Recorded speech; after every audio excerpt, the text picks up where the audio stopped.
I'm Rachel Monroe, 26 years old, and on Christmas Day, my father looked me in the eye across a candlelit dinner table and asked, "Did you like the new house?" Every fork paused midair. The room held its breath. I stared at him confused, then caught the twitch in my stepmother's smile, the way her wine glass trembled. That was the moment everything tilted. Because I didn't know about any house. Before I go any further, let me know where you're listening from in the comments and hit that like and subscribe button if you've ever had something meant for you taken away without a word. I used to believe I came from a family built on loyalty. My mom, Joanne, taught me that. She worked at the local library, always had time to tie my shoelaces or fix my hair before school. She'd tell me bedtime stories about cloud cities and silver foxes and remind me to be kind even when no one was watching. But she died when I was 6, a blood clot during a routine surgery. One day she was brushing my hair and the next she was gone. After that, Dad changed. Not all at once, but slowly, like someone dimming a light. He was a structural engineer, always working long hours. After Mom passed, those hours stretched even longer, first across state lines, then across oceans. Projects in Dubai and Frankfurt, in cities I had to look up on a map. He sent postcards sometimes. Once he mailed me a tiny Eiffel Tower keychain from an airport. It broke the week after it arrived. At first, I stayed with my aunt, then Grandma. Then Dad brought me back home. Except it wasn't home anymore. Marlene had moved in. She was elegant, precise, the kind of woman who served sliced apples with a wedge of brie on linen napkins.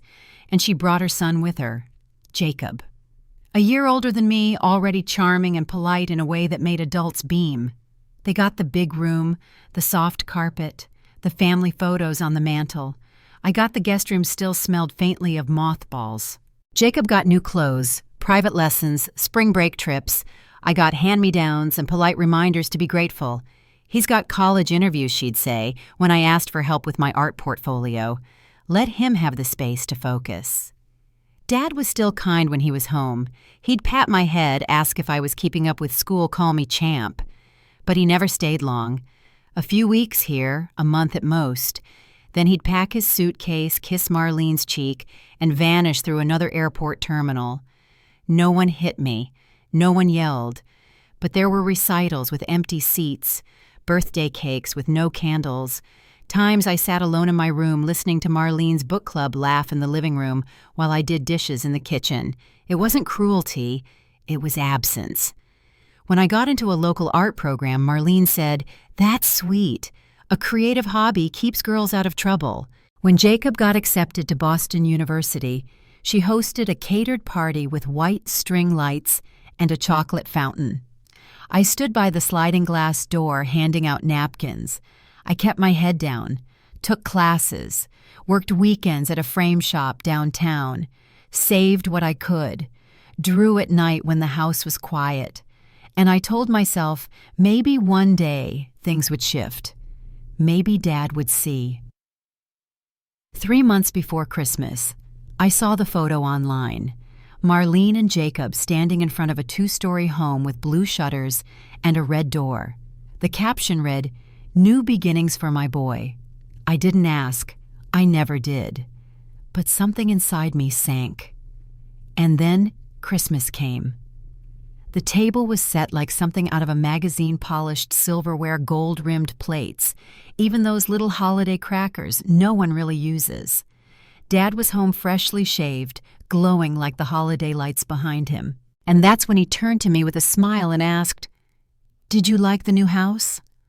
I looked around the table, at Marlene, at Jacob, at everyone who suddenly stopped chewing. "What house?" I asked. And the way Marlene's face drained of color, that's when I knew. Dad sat at the head of the table, still smiling like he'd just handed me the keys to a dream I'd always wanted. But the room had gone quiet.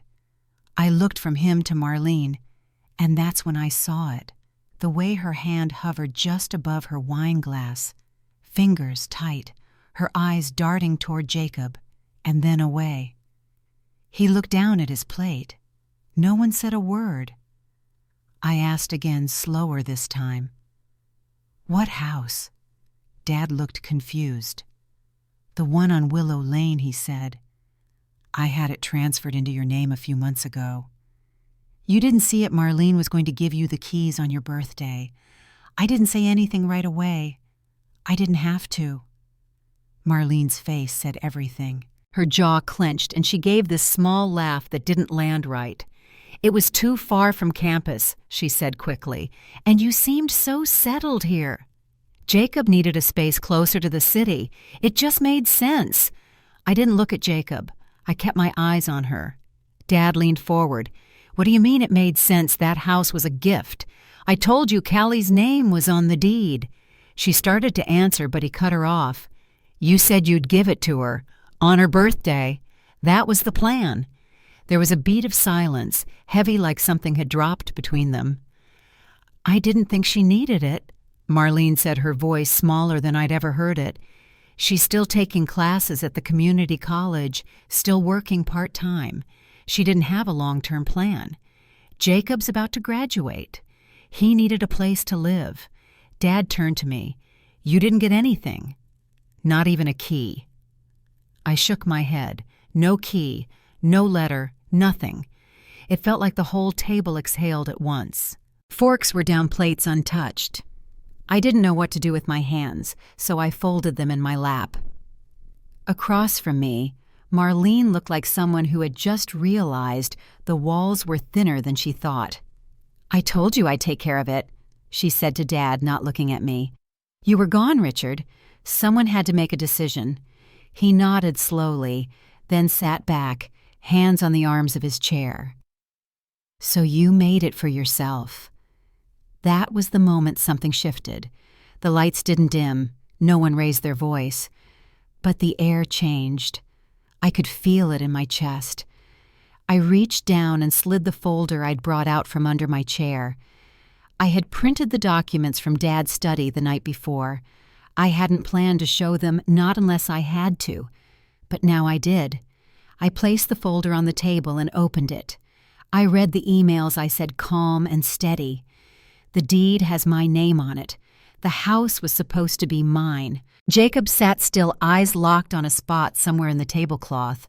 He didn't say a word. "You moved him in," I said to Marlene, "without telling me, without asking anyone. You acted like it was yours to give. I was protecting the family."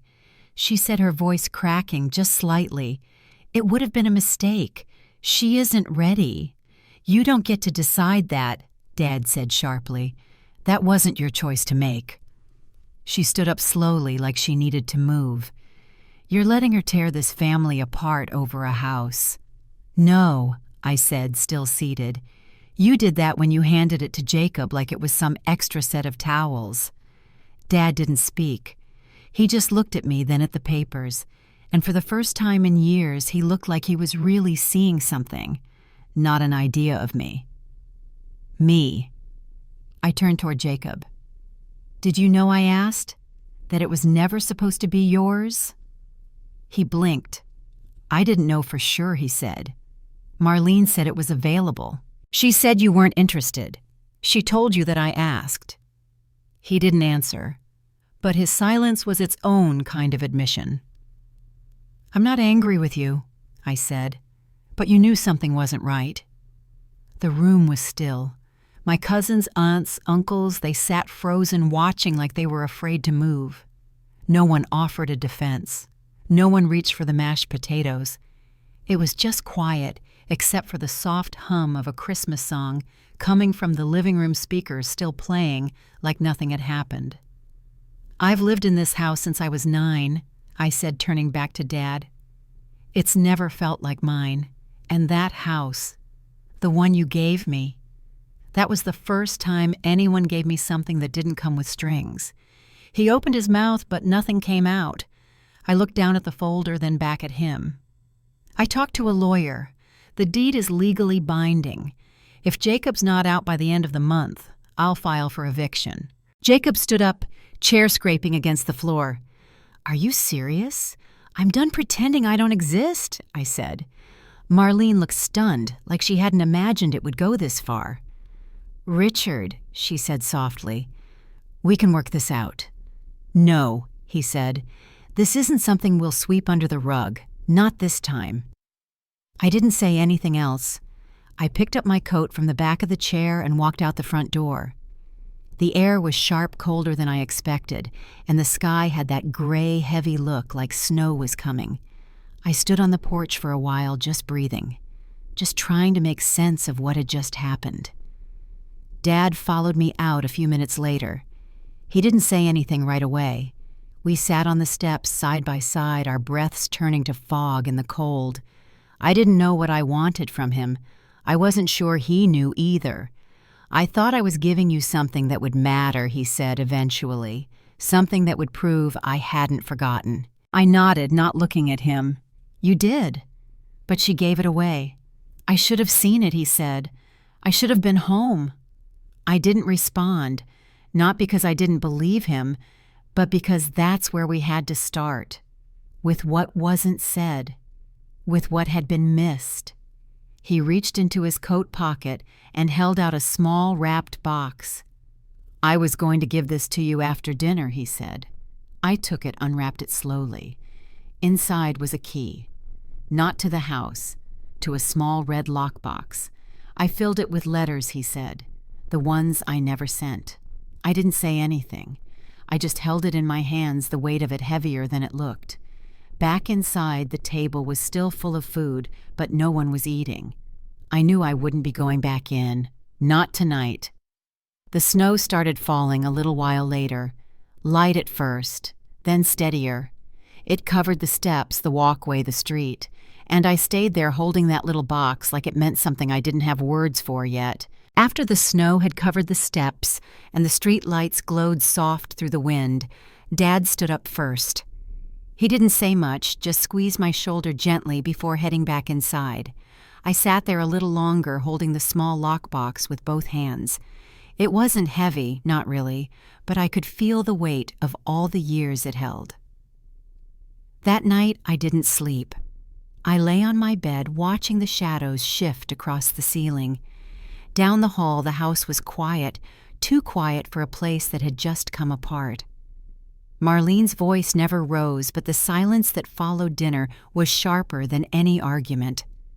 I could hear her footsteps earlier going from room to room like she needed to be busy, like if she moved enough it would undo what had been said.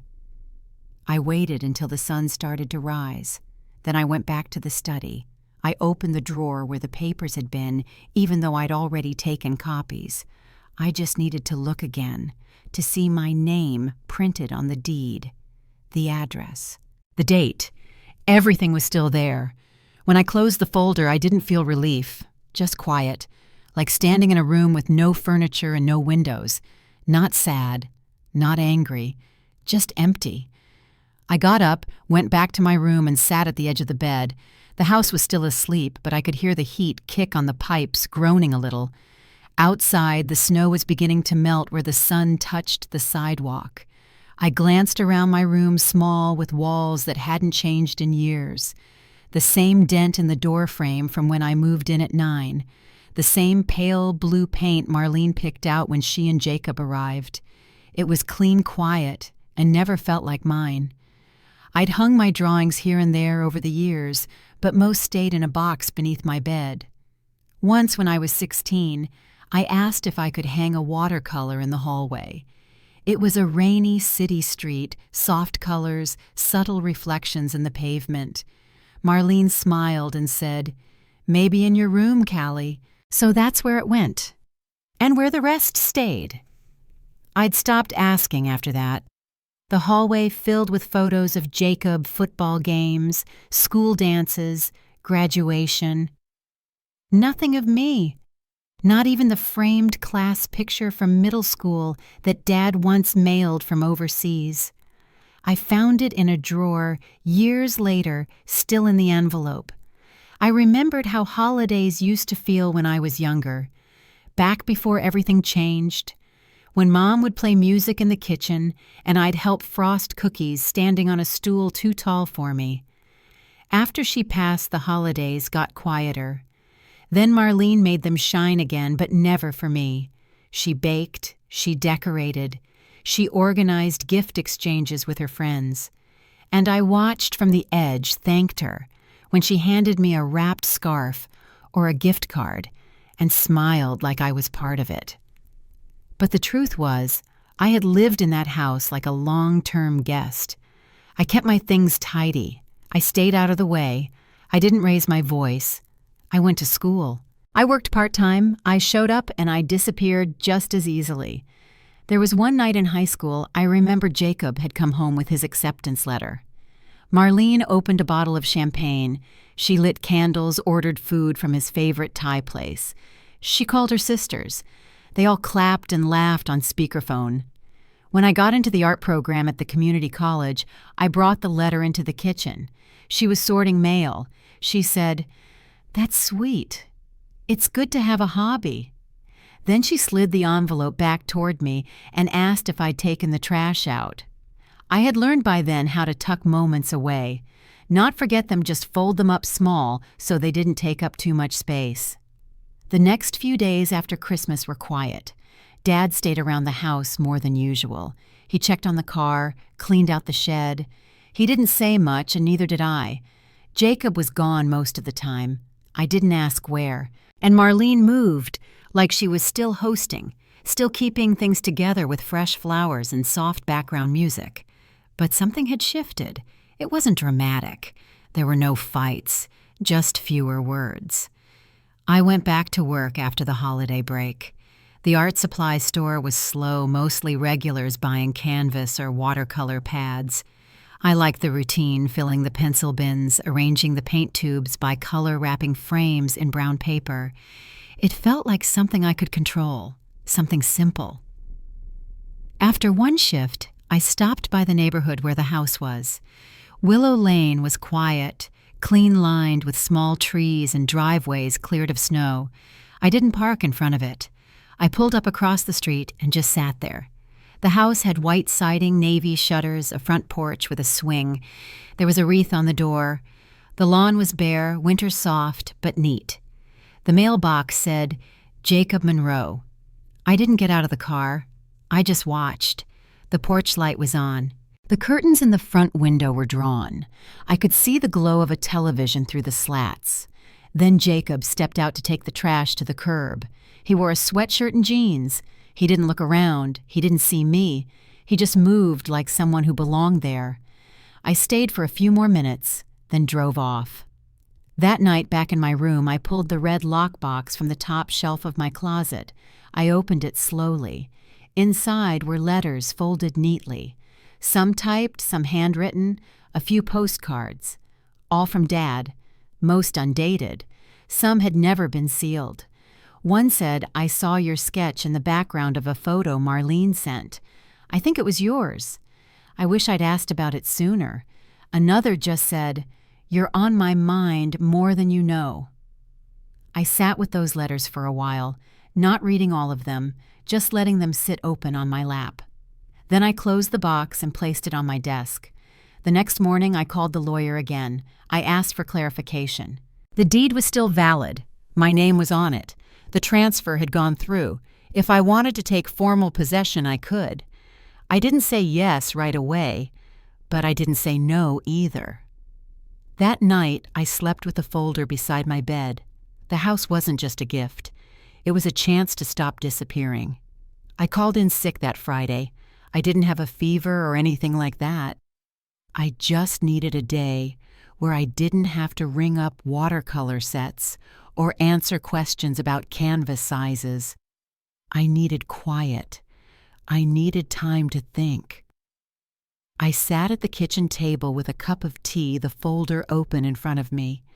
I reread every line of the deed, the gift transfer forms, the date stamps. My name was there in clean print, tied to a house I'd never stepped inside. The documents were organized complete and notarized. There was no gray area. The rest of the house was silent. Dad had gone to run errands.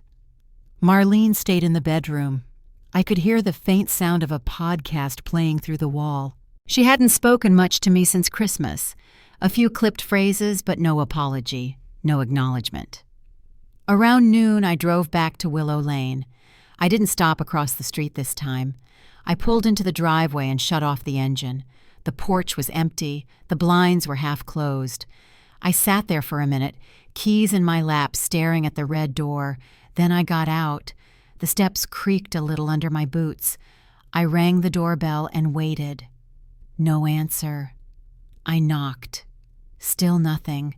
I didn't expect Jacob to be home, but I needed to stand there to put my hand on the doorknob and remember that this was real, that my name was tied to the beams and bricks behind that door, that someone had tried to bury that fact beneath polite smiles, and paperwork shuffled into the wrong hands.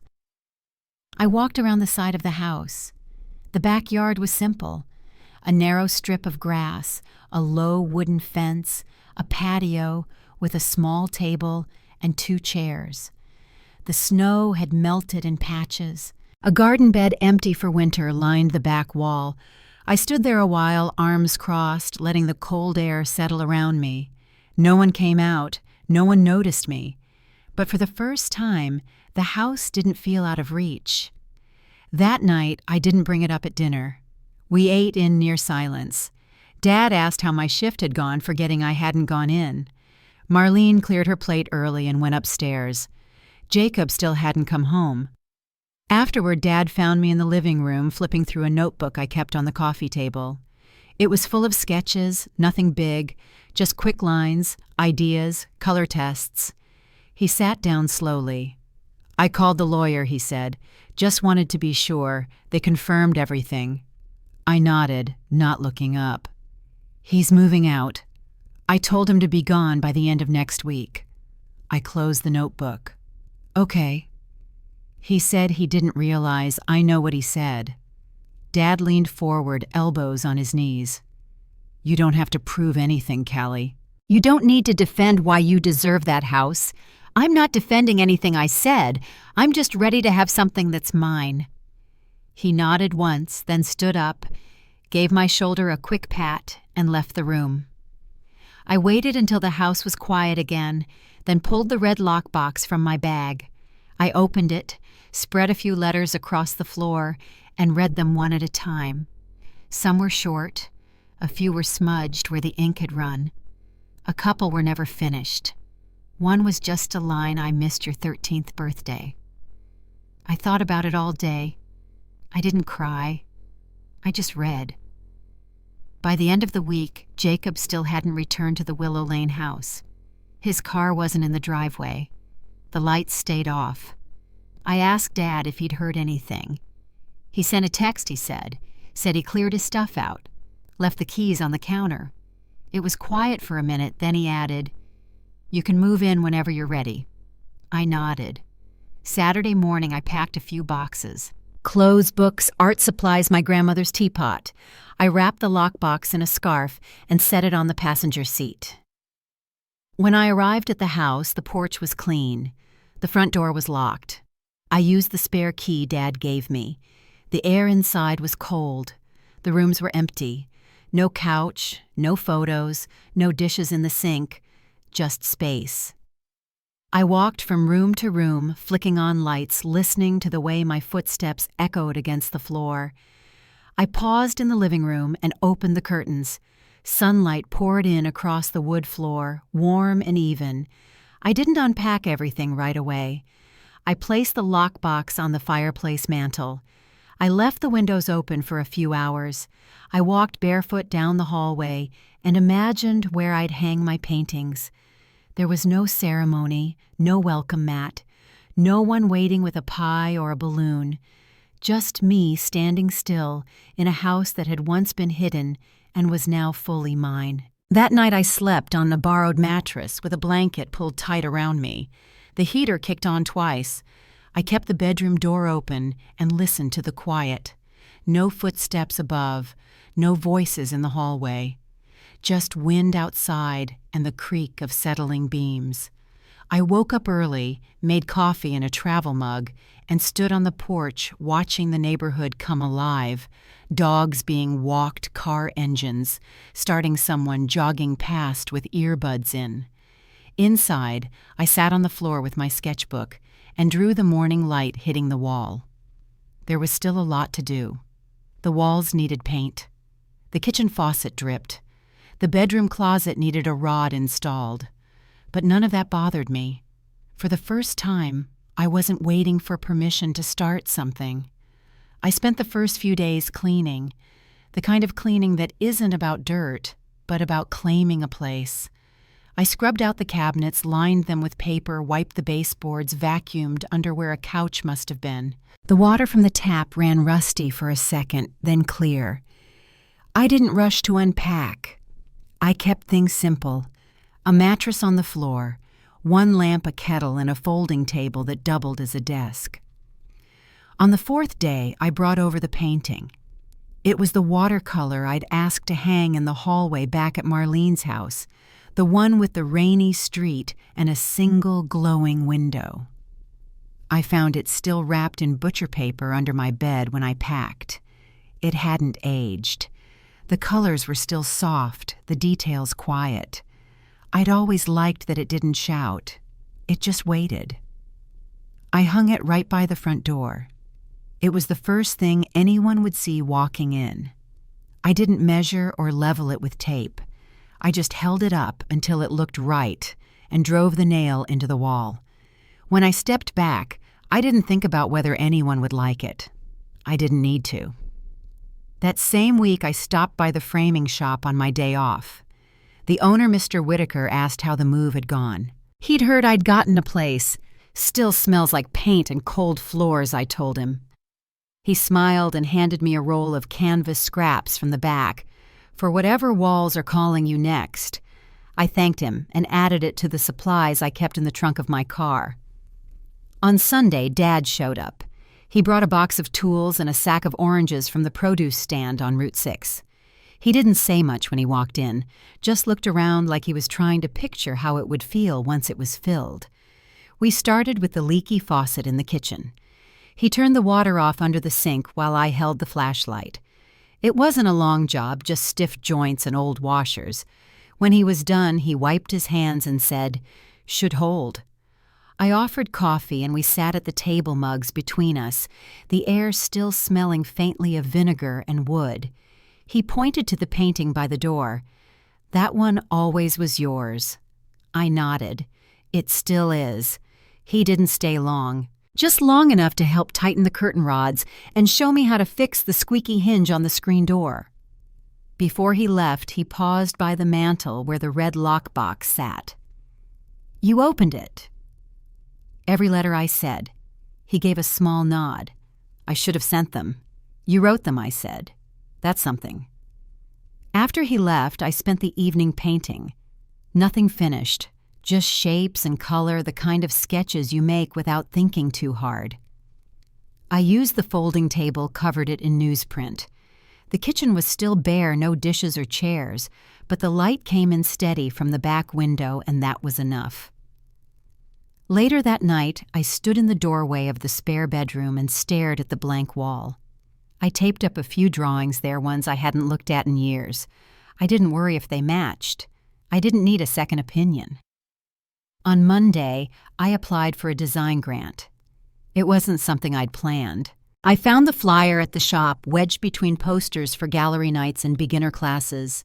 It was small local, funded by the Community Arts Board. They were looking for applicants who worked from home studios.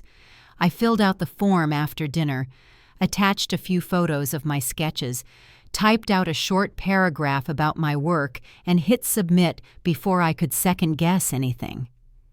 The next morning, I dropped off a box of old clothes at the thrift store and picked up a chair from someone selling furniture online. It was worn but solid, blue corduroy soft around the edges. I carried it inside myself and set it near the window in the living room. That night I sat in it and watched the sky change. The neighborhood was quiet. Porch lights came on one by one. A woman across the street brought out a bag of recycling. 2 kids rode bikes up and down the sidewalk until it got too dark to see. No one knew my name yet, but they waved. By the end of the week, I'd painted the kitchen a soft green and moved my sketchbooks into the front bedroom. I called it the studio, even if it was just me and a few folding tables. I didn't know what would happen with the grant. I didn't expect anything. But something about sending it in that small act felt like turning a handle that had been stuck for years. I wasn't trying to prove anything anymore. I just wanted to work in a place where the door closed softly, the light stayed warm in the afternoon, and the art on the walls didn't need permission to be there. A week after I submitted the grant application, I found a letter in the mailbox with my name typed clean across the front. The return address was from the local arts council, but I didn't open it right away. I brought it inside, set it on the kitchen counter, and finished unpacking the groceries first. I made tea. I swept the entryway. I watered the small fern I'd picked up from the plant sale near the college. Then I sat at the table and opened it. The letter wasn't long. A paragraph at the top followed by a signature and a date. I read it twice before I let myself smile. They'd accepted my application. Not only that, they'd invited me to submit a proposal for a solo exhibit, something small, just local artists. But it was real. They wanted to see more. I folded the letter and placed it under the corner of my sketchbook, like anchoring it in place. The kettle whistled behind me. I poured a fresh cup and sat on the porch, holding the mug in both hands while the air cooled around me. The neighborhood was quiet. Someone down the street was raking leaves. A little girl rode past on a pink scooter with sparkly handlebars.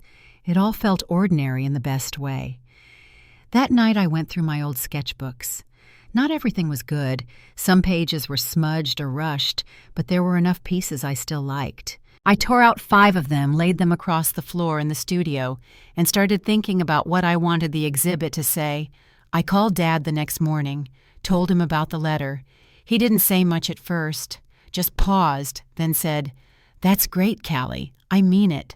Later that afternoon, he came by with a toolbox and a gallon of white primer, said he thought the hallway could use a fresh coat. We worked side by side, him holding the ladder steady while I cut in the edges. When we finished, I showed him a new painting, one I'd started that morning. He nodded, took a sip of the lemonade I'd made, and said, "Feels like this place was always waiting for you." Before he left, he reached into the inside pocket of his jacket and handed me something small, another envelope, this one sealed by hand. The flap was crooked, the ink a little faded. "I found this while packing up some boxes," he said. "I don't think I ever gave it to you." I waited until he left to open it. Inside was a single sheet of paper, written in his handwriting. "Callie, I missed your art show last month. Marlene said you didn't mind, but I've thought about it every day since. I'm sorry I wasn't there to see you standing beside something you made. I know I can't make up for the times I've been gone, but I want to try. Love, Dad." I set the letter down next to the others in the lockbox. It didn't fix anything, but it belonged with the rest. It filled in a blank I hadn't even known was there. That weekend I drove back to the old house. I hadn't returned since I left. Marlene had called twice, once to ask about a bill, another time to say a piece of mail had come for me. I hadn't answered either. The house looked the same from the outside, white siding, trimmed hedges, the front porch where I used to sit during rainstorms and watch the cars roll by. I parked at the curb and stepped out slowly. The front door opened before I reached it. Marlene stood there, arms crossed over her chest. She didn't look surprised, just tired. "I figured you'd come eventually," she said. "I'm not here for a fight." She stepped aside. "You want your mail?" I nodded. She walked into the kitchen. I stayed near the entry, not taking off my coat. The hallway still had the framed photos, Jacob's graduation, a vacation shot from somewhere with palm trees. My name wasn't anywhere on those walls. She handed me a stack of envelopes held together with a rubber band. "Anything else?" she asked. I looked at her for a long second. You knew that house was mine, I said. I did what I thought was best, she replied, eyes steady. For who? She didn't answer. I took the mail, nodded once, and stepped back outside. The door closed behind me, and I didn't look back. In the car, I set the envelopes on the passenger seat. Most were junk credit card offers, coupons, but one had the same return address as the grant committee, a follow-up. Back home, I opened it. They liked my portfolio. They wanted to schedule a studio visit, a real one. Someone from the board would come by to see the space and talk through ideas. I stood in the kitchen for a moment, holding the letter to my chest. Then I turned on the light in the front room and began tidying. I cleared off the table, swept the corners, taped a few drawings to the walls. When the knock came that Thursday morning, I was ready. I opened the door to a woman in a gray coat with a leather portfolio under her arm. She stepped inside, looked around slowly, and smiled. "It's peaceful," she said. "It's mine," I said. The studio visit lasted just under an hour. The woman from the committee walked slowly through the space, asked thoughtful questions, and took quiet notes in a leather-bound pad. I showed her the watercolor from the hallway, the sketches pinned in rows near the window, the half-finished canvas resting against the back wall. She didn't interrupt. She let the silence stretch in places where it felt right. When she left, she shook my hand and said, "You're building something solid here." A week later, I got the email. They'd accepted my proposal. The show would go up in May at the community gallery downtown. They offered a small stipend and asked if I needed help with materials or transportation. I read the message twice, then shut the laptop and stared at the ceiling. For a long time, I didn't move. I told Dad over the phone that night. He said he'd take time off work to be there. He'd even offered to help frame the pieces if I needed it. "I've got the tools," he said. "Just tell me what you need." The next few days were a blur of planning, measuring canvas, ordering supplies, putting together a list of titles. I drafted an artist's statement, rewrote it twice, and settled on something simple. I left a copy taped to the fridge right under the list of groceries I needed to pick up. It was during one of those quiet evenings, sorting through an old bin of drawings, that the doorbell rang. I wasn't expecting anyone. I wiped my hands on a towel and went to the front door. Marlene stood on the porch wearing a long coat, her arms wrapped tight across her chest. Her hair was pulled back, and she looked older than I remembered, drawn, like she hadn't been sleeping much. I didn't open the screen door right away, just stood there watching her. "I heard about the exhibit," she said, her voice low. "Your father mentioned it when he stopped by to pick up the rest of his things." I waited. "I just wanted to say, congratulations," she added. "That's all." There was a pause, long enough that I thought she might leave, but she didn't. "I know you probably don't want to hear anything from me," she said, "but I've been thinking a lot about the house, about what happened." I pushed the screen door open and stepped outside. "It's not your house anymore," I said quietly. "You can't come back and fix it. I'm not here to fix anything," she replied. I didn't realize what I was doing." "Not really. You gave away something that wasn't yours," I said. She nodded. "I did. And you watched me shrink around it. Every holiday, every birthday. You knew." She looked down at her shoes. It was easier to pretend it was what everyone needed. I didn't say anything. She reached into her coat pocket and held out an envelope. "This isn't an apology," she said, "just something I wrote down. If you don't want it, that's fine." I didn't take it. "I don't need anything on paper," I said.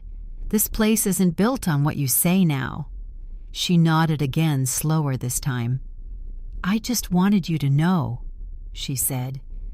"I see it now. I see what I took." "You didn't just take a house," I said. "You took space I was never given to begin with." There was a long silence between us, quiet, except for the wind pushing through the porch railings. "I won't bother you again," she said. I wish I'd seen you sooner." She turned and walked down the steps, her pace, even shoulders drawn. I stood there for a while after she left, the door still open behind me. Then I went back inside and locked it. That night, I painted until well past midnight. Not to make anything specific, just movement, texture, line after line across the canvas.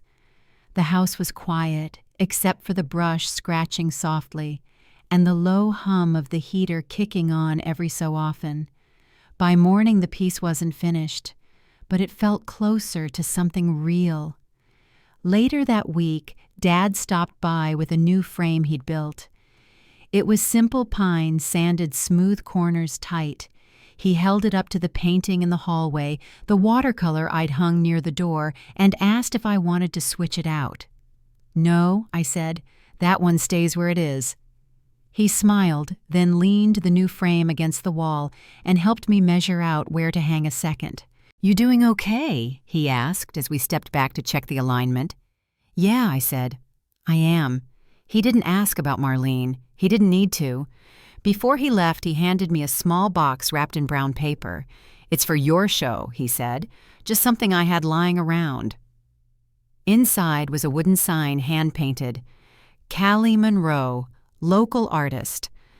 The letters were careful, a little uneven. I traced each one with my finger. "Thanks," I said. "I figured it might look good near the entrance," he added. After he left, I placed the sign on the floor of the studio and leaned it against the wall. Then I opened the windows, let in the late afternoon light, and picked up my brush. There was nothing left to return, but there was plenty to build. The week before the show, I stood in the doorway of the front room, taking it all in the soft afternoon light. The rows of framed sketches leaning against the walls, the brushes resting in jars along the windowsill. It wasn't a gallery yet, but it was mine. Dad came by every afternoon that week. He helped hang each piece, adjusting them by stepping back, then adjusting again. He brought sandwiches one day and a box of hooks the next. We didn't talk much while we worked, but I didn't need him to explain anything anymore. He showed up.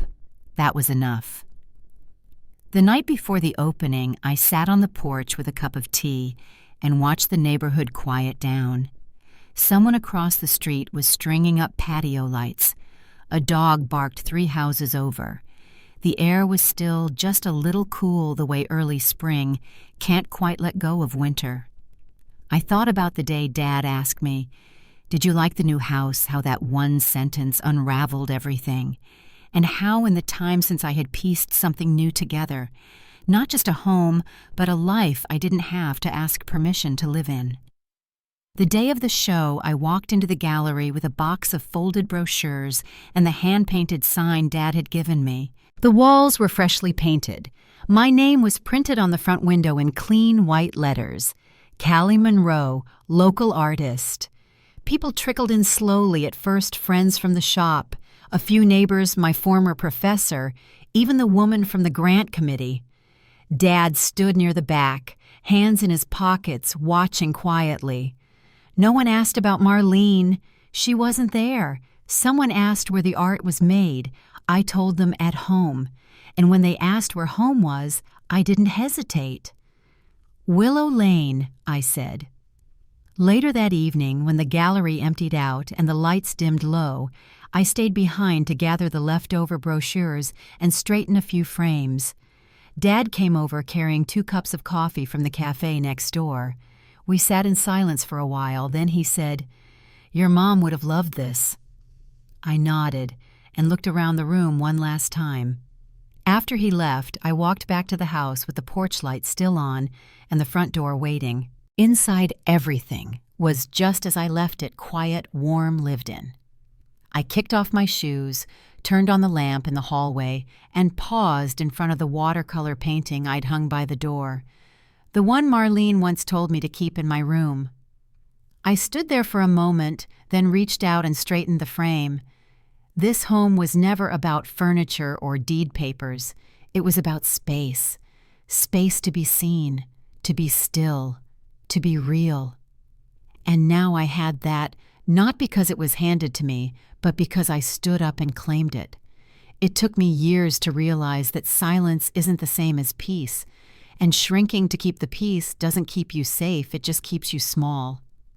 What I learned is this: sometimes justice doesn't look like a courtroom or a headline. Sometimes it's as simple as your name on a mailbox, your art on a wall, your voice spoken out loud and not hushed behind someone else's comfort. I don't know what comes next. Maybe more shows. Maybe a quiet stretch of painting and porch lights and tea in the evenings. But I know this: no one else gets to rewrite my story. This door opens for me now. Thank you for listening. If you've ever had to fight to take back something that was yours, I hope you'll share your story too. And if this one stayed with you, I'd be glad if you subscribed or passed it along. There's room here for all of us.